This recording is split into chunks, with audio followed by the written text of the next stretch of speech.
ஒருவர் நடத்தும் கடை அல்லது தொழில் நிறுவனம் சிறப்பாக நடப்பதற்கான ஜோதிட காரணங்கள் என்னென்ன பார்ப்போம். 10ஆம் அதிபதியான தொழில்ஸ்தான அதிபதி ஆட்சி அல்லது உச்சம் என்ற நிலையில் இருக்க வேண்டும், அல்லது திரிகோண ஸ்தானங்களில் வலிமையாக இருக்கலாம்.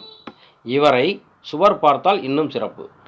லக்னாதிபதியும் 10ஆம் அதிபதியும் பரிவர்த்தனை செய்து கொண்டாலும், அல்லது லக்னாதிபதி 10ஆம் வீட்டிலே அவருடன் இருந்தாலும், அல்லது லக்னாதிபதியுடன் 10ஆம் அதிபதி லக்னத்தில் இருந்தாலும் மிக சிறப்பாக சம்பாதிப்பார்கள்.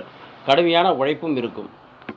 அதுபோலவே 2ஆம் அதிபரும் 10ஆம் அதிபரும் பரிவர்த்தனை செய்து கொண்டாலும், இருவரும் சேர்ந்து தத்தம் வீட்டில் இருந்தாலும் தொழில் மிக அதிக அளவு பணம் ஈட்டுவார்கள். மேலும் 9ஆம் அதிபரும் 10ஆம் அதிபரும் பரிவர்த்தனை அல்லது இருவரும் தத்தம் வீடுகளில் சேர்ந்து இருந்தால் அபரிதமான பணவரவு இருக்கும். தந்தையால் மிக பெரிய ஆதாயமும் இருக்கும்.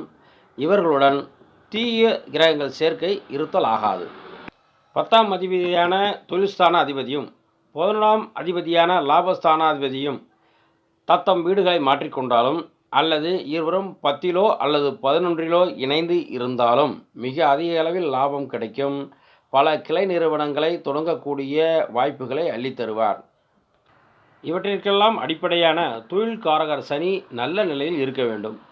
இவர்களது தசைகளில் மிக சிறப்பான அளவில் தொழிலை மேம்படுத்தி தருவார்கள்.